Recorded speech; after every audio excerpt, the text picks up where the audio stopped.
Pag ganitong oras, hindi pa masyadong matao.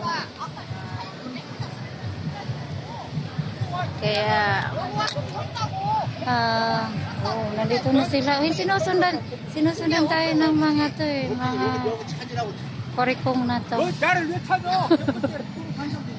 Nagaraway na. Ano daw, doon daw tayo dumaan.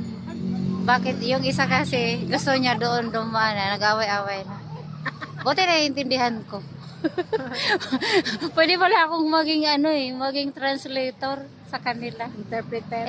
Interpreter pala, hindi translator. Oh, Rago, doon tayo dumaan.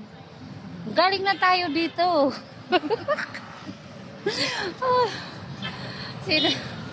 Mag-sideline kaya akong maging interpreter. Interpreter, Buti hindi ka naririnig. Interpreter ba o translator? Ano daw ko?